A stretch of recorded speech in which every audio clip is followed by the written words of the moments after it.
Di suatu siang yang cerah, orang-orang menjalankan aktivitas seperti biasa. Dan kebetulan karena ini adalah akhir pekan, jadi para bocah tentunya tidak sekolah sehingga bisa bermain-main di taman. Salah satu dari mereka melihat kawanan serangga keluar dari tanah, seperti sebuah pertanda sesuatu yang besar akan terjadi. Dan tiba-tiba saja seorang bocah lelaki berteriak karena nyaris terperosok ke dalam lubang pasir.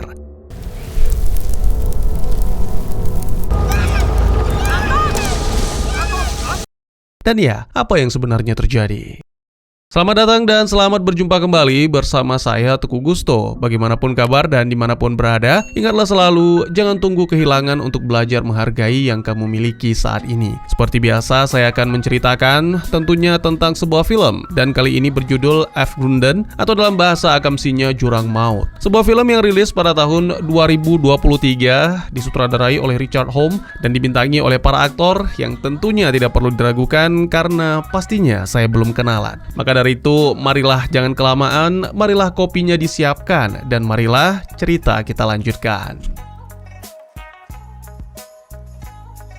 Pada tahun 1961, salah satu kecelakaan tambang terburuk terjadi di Ytterberget, Dalarna, Swedia, ketika gempa bumi mengguncang sebuah desa di tengah malam dan menciptakan kawah raksasa di atas area tambang. Bertahun-tahun kemudian, tepatnya tahun 2020, kota Kiruna mengalami rock burst terbesar dalam sejarah Swedia, dan gempa yang muncul membuat tanah di kota lama retak parah. Akibat kejadian itu, kawasan kota lama terpaksa dipindahkan sekitar 3 km jauhnya. Kini Kiruna memiliki tambang bawah tanah terbesar di dunia yang menyebabkan lebih dari 100 gempa setiap tahun dan semuanya tidak pernah bisa diprediksi. Di Kiruna baru, sekelompok remaja berkumpul di dekat tambang untuk minum dan berpesta. Seorang pemuda melompati pagar untuk buang air, mengabaikan teman-temannya yang sudah memperingatkan bahwa itu adalah area terlarang. Di depannya ada garis retakan yang sangat dalam dan ia ketakutan melihat tanah tiba-tiba bergetar. Tak lama kemudian, dua remaja lain ikut melewati pagar untuk mencari temannya. Mereka menatap ke arah patahan itu dan hampir terpleset ketika si anak laki-laki tiba-tiba mengagetkan mereka. Karena marah dengan lelucon buruk itu, keduanya mendorongnya sambil menyadari ada banyak serangga yang berlarian menjauh dari celah tersebut.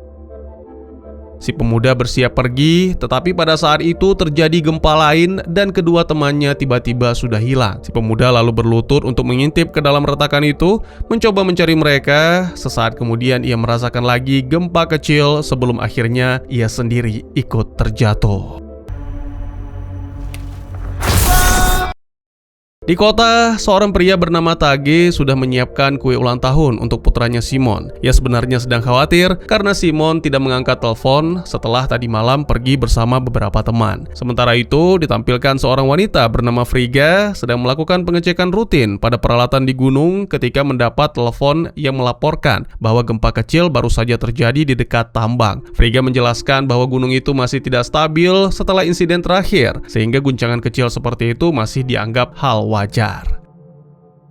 Sebagai informasi, Frigga seorang kepala keamanan tambang yang terbiasa menghadapi sirine bahaya dan laporan getaran tanah, tetapi diam-diam masih dibayangi masa lalu. Sejak kecil, Frigga tumbuh di lingkungan pekerja tambang dan kehilangan ayahnya dalam sebuah insiden ledakan tepat di saat sang ayah berusaha melindunginya. Sejak itu, tambang bukan lagi sekedar tempat kerja, melainkan luka sekaligus alasan ia bertahan. Karena itulah, Frigga menjadikan pekerjaannya sebagai misi pribadi, memastikan tidak ada lagi orang yang mati seperti sang ayah. Beberapa saat kemudian, Frigga beristirahat sejenak dari pekerjaannya untuk menonton video lama keluarga. Pada masa itu, ia dan Tagi masih hidup sebagai pasangan suami istri, dan Simon merayakan pesta ulang tahun yang sangat menyenangkan. Pesan terakhir dari Simon dikirim tadi malam dan isinya menunjukkan bahwa ia sedang sangat marah kepada Frigga. Meski begitu, Frigga tetap mengirimkan pesan ucapan selamat ulang tahun dengan asumsi bahwa Simon sedang berada di rumah Tagi.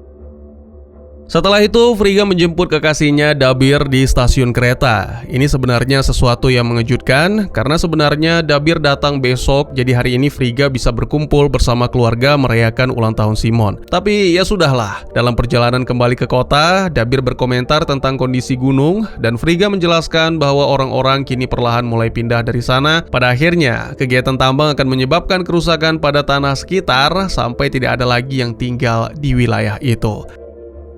Tiba-tiba mereka mendapati sekelompok demonstran memblokir jalan karena ingin aktivitas tambang dihentikan supaya warga tidak kehilangan rumah. Frigga terus melajukan mobil, memaksa mereka menyingkir, tetapi seorang gadis justru bersikeras sehingga mobil hampir melindasnya. Frigga langsung keluar dari mobil dan memarahinya, dan terungkap bahwa gadis itu bernama Mika yang ternyata adalah putri Frigga sendiri. Mereka pun bertengkar karena aksi ini membuat Frigga kehilangan pekerjaan, sementara Mika menegaskan bahwa pekerjaan sang ibu tidak lebih penting daripada keselamatan warga, dan akhirnya seorang tetangga datang menengahi dan meminta semua orang tetap akur. Sesampainya di rumah, Frigga mendapati salah satu keisengan Mika yang menempel permen karet di sebuah foto keluarga. Frigga dan Dabir kemudian saling mengucapkan kerinduan, tapi segera terganggu dengan gempa kecil, dibuktikan dengan notifikasi pada ponsel Frigga.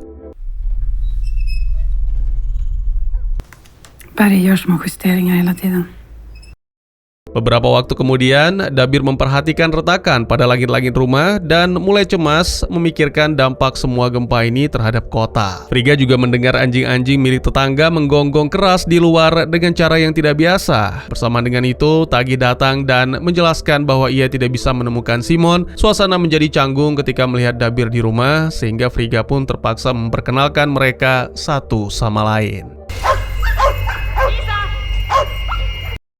Tak lama kemudian, Mika datang bersama sahabatnya Ayla, lalu mengeluhkan tentang kehadiran Dabir karena menurutnya hari itu seharusnya mereka merayakan ulang tahun Simon bersama keluarga. Mereka semua akhirnya berasumsi bahwa Simon diam-diam pulang setelah semalaman pergi bersama teman. Karena itu, keluarga Frigga pun membawa kue ulang tahun ke kamar Simon sebagai kejutan. Namun asumsi mereka salah, Simon tidak ada di sana dan Tagi menyadari bahwa PS5 Simon juga hilang. Pada saat yang sama, Frigga mendapat telepon dari ibu sahabat dekat Simon yang juga tidak bisa menemukan putranya. Frigga pun menjadi semakin cemas, tapi berjanji akan menghubungi kembali ketika dapat kabar. Tiba-tiba gempa mengguncang area itu, membuat rumah-rumah bergetar selama beberapa detik dan menimbulkan retakan di dinding.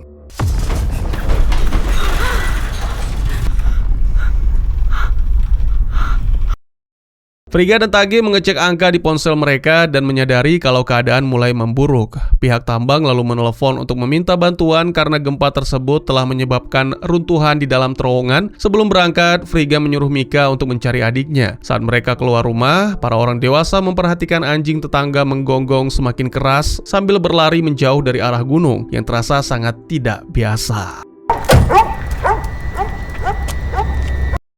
Dalam perjalanan menuju tambang, Tagi melontarkan beberapa pertanyaan canggung kepada Dabir, tetapi Dabir tetap berusaha bersikap ramah. Di area tambang, seorang pimpinan menjelaskan situasinya, lebih dari 1.000 orang sudah dievakuasi, tetapi masih ada 112 orang yang terjebak di antara level 520 dan 750. Mereka menghubungi tim evakuasi yang mengkonfirmasi bahwa semua orang sudah dalam perjalanan naik, kecuali 22 orang terakhir. Frigga punya banyak pekerjaan, jadi ia mengatakan pada Dabir bahwa mereka akan bertemu lagi nanti, membuat Dabir memutuskan untuk pergi. Tagi mengejar Dabir keluar dan mengatakan bahwa Frigga itu dalam tanda kutip menikah dengan pekerjaannya, jadi Dabir jangan terlalu berharap banyak pada hubungan mereka. Ia juga menegaskan bahwa anak-anaknya tidak butuh ayah baru dan menambahkan bahwa Frigga bahkan belum menandatangani surat cerai mereka. Setelah itu, Tagi bergabung dengan Frigga dan Erika di dalam mobil operasional untuk masuk ke terowongan utama tambang. Menjelang tengah hari, mobil mereka sudah berada di kedalaman 520 meter di bawah tanah dan mereka bertiga harus melanjutkan perjalanan dengan berjalan kaki lalu bertemu seorang pegawai yang mengoperasikan drone untuk mengikuti aliran reruntuhan dan mencari lokasi titik runtuhan sampai akhirnya ketika Frigga mengetuk pelan dinding dengan palu, tumpukan batu langsung runtuh di depan mereka.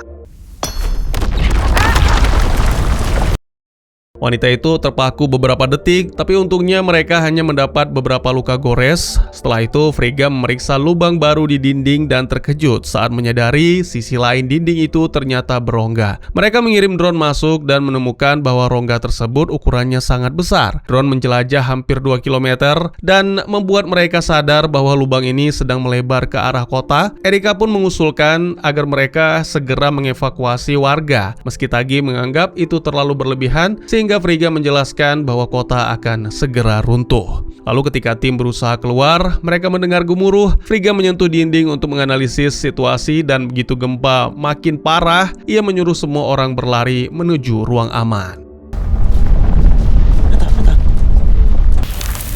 Räddningskammaren nu!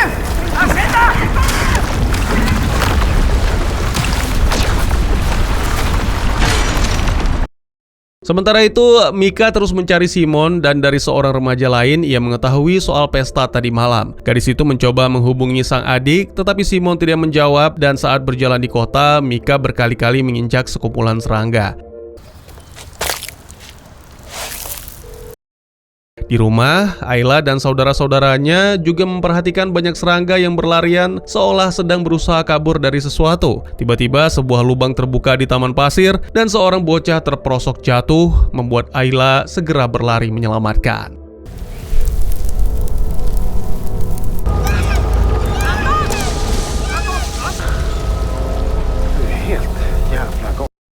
Di kantor pemadam kebakaran, Dabir juga merasakan guncangan tersebut. Lalu dijelaskan, para petugas menerima puluhan telepon tentang berbagai masalah yang muncul akibat gempa, seperti pipa air yang pecah, anjing-anjing peliharaan yang kabur, serangan serangga di rumah-rumah, sampai sebuah bus terjebak di retakan jalan. Dabir terkejut ketika mendengar bahwa hidup di Kiruna memang selalu seperti ini, dan bos barunya menyarankan agar memikirkan lagi apakah Dabir ingin benar-benar pindah ke kota itu, serta menyebut bahwa Frigga dan Tagi sudah berkali-kali putus nyambung selama bertahun-tahun. Adegan berpindah ke Mika yang pada akhirnya menemukan mobilnya yang semalam dibawa Simon. Namun yang ia temukan malah sahabat Simon bernama Oliver sedang tidur di dalamnya dengan banyak botol kosong berserakan di dalam. Oliver menolak membuka pintu, jadi Mika memecahkan kaca mobilnya dengan batu. Ayla menghampiri dan langsung memarahi keduanya sehingga terjadilah pertengkaran antara dua sahabat dan Oliver memanfaatkan momen itu untuk kabur. Mika yang menyadari segera mengejar teman Simon. Saat menyeberang jalan, mobil Dabir nyaris menabrak mereka. Mika pada akhirnya menjatuhkan Oliver untuk menghentikan dan Dabir buru-buru melerai sebelum situasi semakin panas. Mika! Oliver menjelaskan bahwa dia tidak mencuri mobil Mika karena mobil itu sebelumnya dipakai Simon dan dia hanya meminjam untuk menumpang tidur setelah kebanyakan minum. Pemuda itu lalu memberitahu lokasi pesta dan menjelaskan bagaimana semua orang tiba-tiba menghilang. Mika kemudian meminjam mobil Dabir. Ketika Dabir mengeluarkan kunci dari sakunya, tanpa sengaja ia menjatuhkan sebuah kotak berisi cincin lamaran. Dan Mika yang tahu soal surat cerai yang belum ditandatangani mengatakan bahwa ibunya hanya menahan itu untuk menjaga perasaan Tagi. Mika dan Dabir berangkat bersama menuju lokasi pesta di wilayah terlarang di dekat tambang, dan di sana mereka mendengar suara ponsel berdering. Mereka melewati pagar, mengikuti sumber suara dan menemukan retakan raksasa besar di tanah. Ketika mengintip ke bawah, mereka melihat sebuah ponsel berdering di atas batu dan menyadari apa yang terjadi pada para remaja yang datang ke pesta itu. Sementara di tanah juga ada ponsel lain, sehingga Mika mencoba menelepon Simon untuk mencari posisinya, tapi mereka tidak mendengar suara ponselnya sama sekali. Dabir juga menghubungi bosnya di kantor pemadam kebakaran untuk melaporkan apa yang baru saja mereka temukan. Sementara itu, di ruang aman di dalam tambang, tim Frigga menggunakan masker oksigen untuk bernafas. Mereka berdiskusi dan menyadari bahwa tidak bisa menunggu tim penyelamat datang karena harus secepat mungkin memperingatkan warga tentang bahaya besar yang akan datang. Ketika gemuruh di luar akhirnya mereda, mereka keluar dari ruang aman dan melihat bahwa tumpukan batu telah menutup jalan keluar. Erika teringat ada tangga darurat dan meskipun Tagi mengingatkan bahwa tangga itu sudah 20 tahun tak dipakai, mereka tidak punya pilihan lain. Tim lalu masuk ke terowongan lain untuk mencari tangga, tetapi jalur itu juga tertutup reruntuhan batu. Di sela-sela batu, mereka melihat sebuah lubang yang tampak berbahaya, tetapi mungkin itu satu-satunya jalan selamat yang tersisa. Frigga mulai merangkak masuk melalui celah tersebut. Ia memperlambat gerakan setiap kali mendengar batu-batu di sekeliling bergeser. Setelah berjuang cukup lama, Frigga akhirnya berhasil merangkak keluar ke sisi lain terowongan. Tagi menyusul, tetapi seberapapun berusaha, ia selalu kembali karena rasa takut ruang panik atau klaustrofobia memicu panic attack. Frigga menyuruh Tagi memikirkan Simon dan mulai menyanyikan lagu keluarga untuk menenangkan. Tagi pun mencoba lagi, namun di tengah terowongan ia tersangkut dan makin panik karena merasa seolah dinding menutup ke arahnya. Sampai-sampai Frigga dengan frustasi masuk lagi ke dalam lubang dan Sitter inte fast. Jag kommer dö! Jag kommer dö! Jag kommer dö! Jag kommer sitta fast här!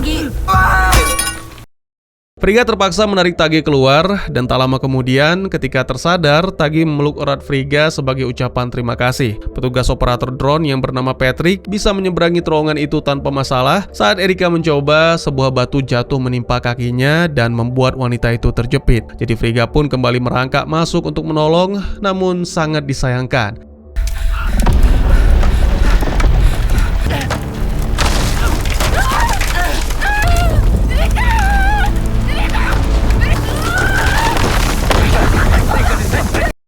Setelah momen menyedihkan itu, akhirnya 3 yang tersisa berhasil keluar dari tambang. Frigga langsung menghubungi Mika yang memberitahu soal retakan besar di dekat tambang. Dengan panik, Frigga menjelaskan bahwa kota akan runtuh dan memaksa putrinya untuk segera pergi, tetapi Mika justru khawatir pada Ayla dan memutuskan kembali ke kota. Tentu saja Dabir berusaha mencegahnya, namun gagal, dan ia tambah cemas ketika melihat tiang lampu mulai tumbang.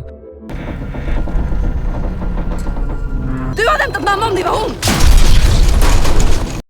Frigga lalu meminta atasannya bernama Frederick agar mengaktifkan sistem peringatan dan segera sirine terdengar di seluruh kota serta warga menerima pesan singkat yang menyuruh mereka segera mengungsi.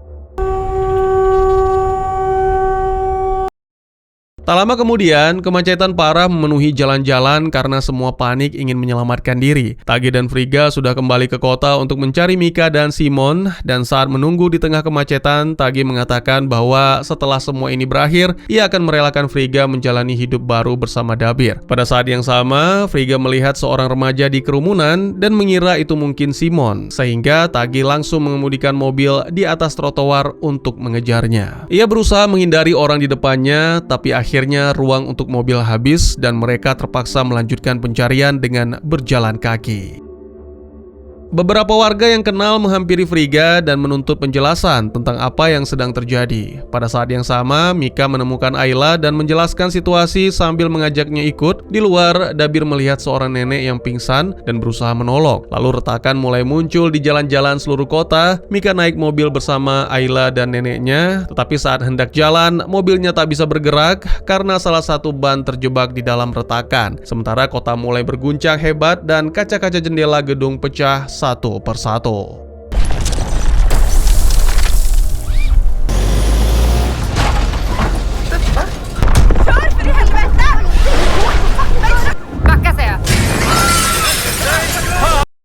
Ketika Frigga dan Tagi meneriaki orang-orang agar lari menjauh, retakan di tanah semakin melebar dan mulai menelan mobil-mobil. Dabir berlari kembali ke mobil untuk menolong nenek itu, sementara Ayla berusaha membantu Mika yang terjebak karena sabuk pengamannya macet. Frigga melihat semua itu dari kejauhan dan berusaha berlari mendekat, tapi kepanikan massa membuatnya sulit maju, sementara mobil terus pelan-pelan tenggelam ke dalam celah. Meski begitu, Dabir tetap nekat naik ke atas mobil dan setelah berjuang keras, ia berhasil mengeluarkan Ayla.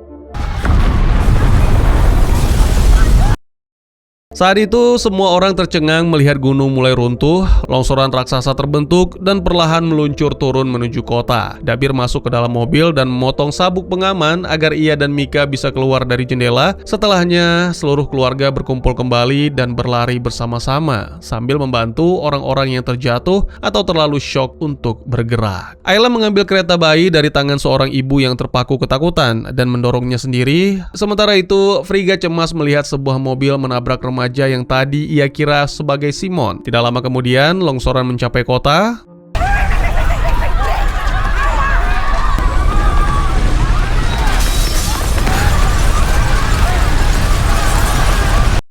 Setelah beberapa menit, semuanya menjadi tenang dan para penyintas bisa mengatur nafas hingga Mika melihat kereta bayi itu menggelinding keluar dari balik kepulan debu dan ia langsung histeris saat menyadari bahwa Ayla tak selamat.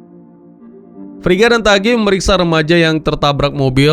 Mereka cukup berduka atas apa yang menimpa si remaja, tapi di balik itu ada perasaan lega saat mengetahui itu bukan Simon. Lalu mereka fokus menenangkan Mika. Tak lama kemudian, operasi penyelamatan besar-besaran mengambil alih kota untuk menyelamatkan para penyintas, dan rumah sakit pun segera penuh sesak. Friga terus mencari Simon, tapi ia tidak menemukannya di antara orang-orang yang berhasil diselamatkan, sampai seorang remaja yang mendengarnya bercerita bahwa Simon berada di sekolah sedang mengadakan pesta game bersama teman-temannya. Informasi ini juga menjelaskan mengapa PS5 Simon tidak ada di kamarnya. Dabir menyempatkan diri berdoa dan Tagi mengikuti di sampingnya, sekaligus berterima kasih karena telah menyelamatkan Mika. Saat melihat cincin lamaran di tangan Dabir, Tagi tiba-tiba merampasnya, menyimpan cincin itu di sakunya sendiri, dan berkata bahwa ia tidak bisa melepaskan Friga demi anak-anaknya. Dabir langsung menerjang dan mereka berdua bergulat di lantai rumah sakit, sementara Mika gagal melerai. Akhirnya, ia memanggil Friga, dan begitu datang, Friga segera menghentikan mereka.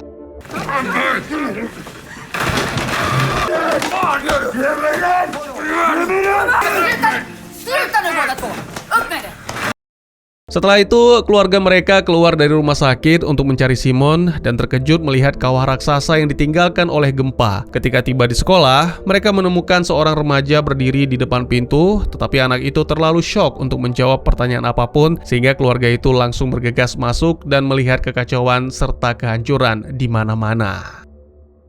Koridor yang seharusnya mengarah ke ruang komputer penuh dengan puing-puing, jadi mereka harus melangkah sangat hati-hati saat melintasinya. Di tengah jalan, Mika menemukan jenazah dan segera merasa hancur saat menyadari bahwa itu adalah teman sekelasnya sendiri. Tiba-tiba mereka mendengar suara Simon dari ujung koridor, sehingga Dabir menawarkan diri maju lebih dulu untuk memastikan tidak ada bahaya. Sayangnya jalan di koridor terblokir, dan Dabir terpaksa menghentikan Mika yang ingin merangkak lewat lubang ventilasi. Lalu diputuskan bahwa Friga saja yang akan memanjat, sementara Tagi mengikat kabel di tubuhnya. Dan di sela-sela itu mereka sempat membicarakan hubungan mereka yang rumit. Rasa-rasanya mereka hampir menemukan titik tengah, tapi percakapan itu terputus ketika puing-puing baru kembali berjatuhan dari arah ventilasi.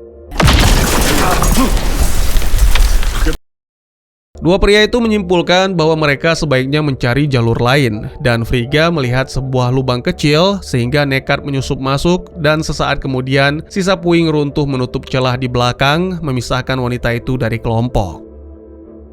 Setelah meyakinkan yang lain bahwa dirinya baik-baik saja, Friga mulai menyusuri bangunan dan menemukan lebih banyak remaja yang sudah tewas. Di dekat ruang komputer, Friga melihat seorang gadis yang tertusuk batang logam, sementara putranya, Simon, terjebak di dalam lubang runtuhan di lantai. Tiba-tiba sebagian lantai runtuh ke dalam lubang, tetapi untungnya Simon sempat menghindar tepat waktu. Pada saat yang sama, keluarga di sisi lain koridor berhasil memindahkan sebagian puing, dan setelah menutup satu ijazah dengan jaket, Tagi mengembalikan cincin kepada Dabir.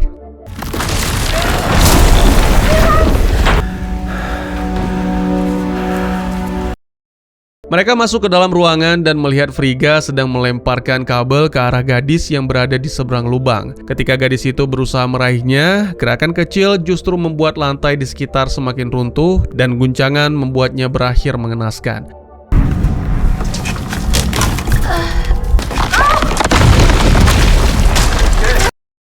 Dabir lalu mengambil selang dan mengikatkannya di tubuh Friga supaya semua orang bisa bersama-sama menurunkannya ke dalam lubang, dan ketika posisinya dirasa sudah tepat, Friga mulai mengayunkan selang itu untuk mendekati Simon.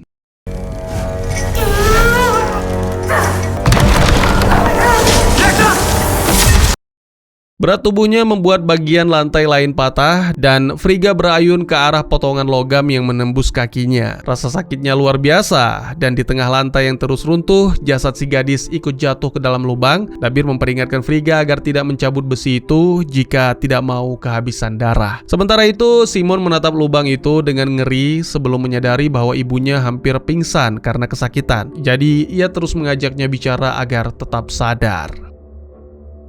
Di atas, yang lain membawa satu selang lagi untuk membantu menstabilkan lantai, tetapi sisi seberangnya tetap patah dan sebuah perabotan besar jatuh ke dalam lubang. Untungnya kabel yang masih menempel membuat benda itu tergantung di tengah. Sementara batu tempat Frigga tersangkut mulai retak, Simon memberanikan diri melompat ke atas furniture yang menggantung itu dan dengan sangat hati-hati menyeberang ke sisi lain. Dari sana, ia bisa memegang batu tersebut dan membantu menahan tubuh sang ibu agar tidak jatuh.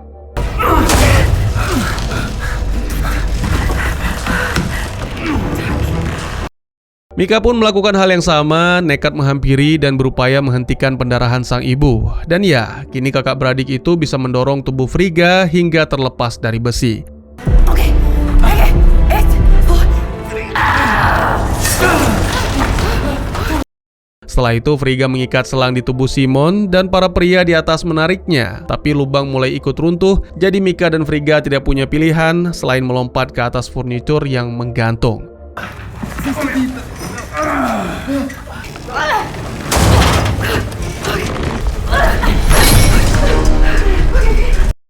Beban mereka membuat kabel-kabel makin tertarik sehingga Tage bergegas menahan agar tidak bergeser dan jatuh. Dabir dan Simon cepat-cepat menarik Mika ke atas dengan bantuan selang, sementara Frigga butuh waktu lebih lama. Tage melihat percikan listrik di kabel, tetapi ia menolak melepaskan pegangan dan mengatakan pada keluarganya bahwa semuanya akan baik-baik saja tepat sebelum aliran listrik menyetrum dirinya. Furniture jatuh ke dalam lubang sesaat setelah Dabir berhasil menarik Frigga keluar.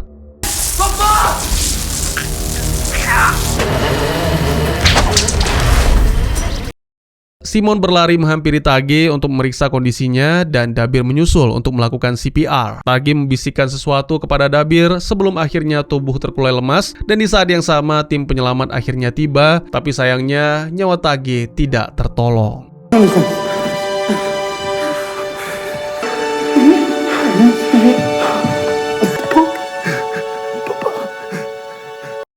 Film pun ditutup dengan menampilkan mereka sudah di luar dan para medis mulai menangani semua penyintas. Sementara Dabir mengeluarkan cincin dan bertukar pandangan dengan Frigga seolah mengingat pesan terakhir Tage yang meminta Dabir untuk menjaga keluarganya.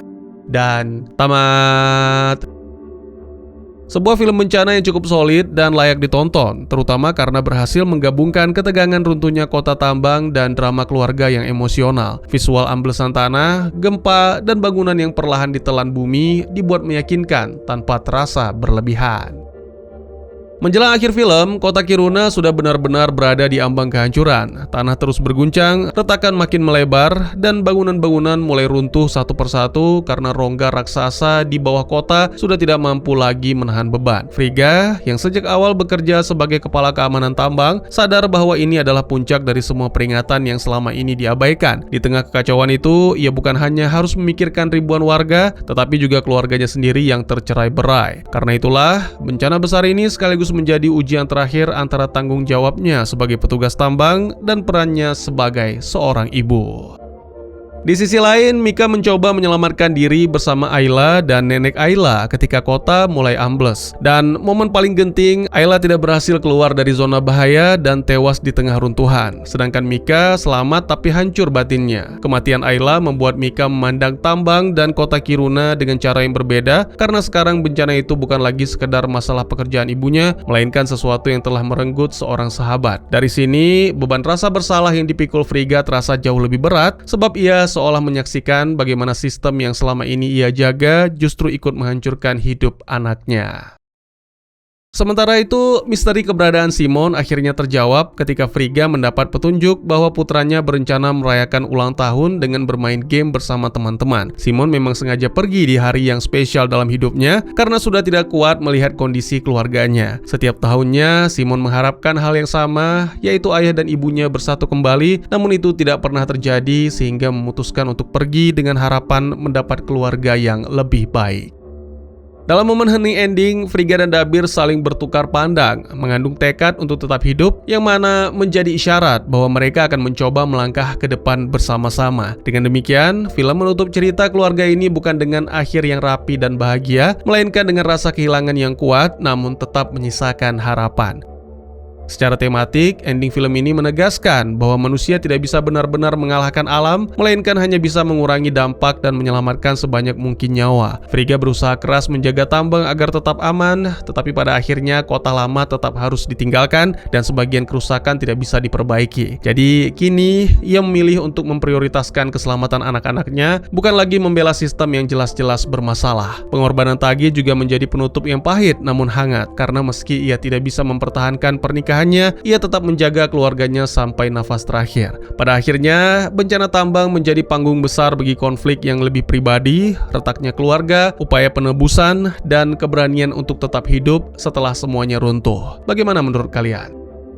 Mungkin segitu saja teman-teman, terima kasih buat yang sudah menyaksikan. Silahkan memberikan komentar, bertanya, ataupun merequest kira-kira film apa yang menarik untuk dibahas. Bisa lewat kolom komentar, atau buat yang malu-malu bisa via DM ke Instagram saya di @teguhgusto. Insya Allah pasti akan dibaca. Mari kita jadikan kolom komentar sebagai sarana penambah wawasan dan menciptakan jalinan persaudaraan, bukan malah menjadikannya sebagai tempat pembulian sehingga menciptakan permusuhan. Jangan lupa untuk dukung terus channel ini dengan cara share, like, dan subscribe, karena dukungan dari kalian sangat berharga bagi saya demi perkembangan channel ini. Saya Gusto, sampai jumpa di video selanjutnya. Tetap semangat, tetap bersyukur setiap hari. Dadah!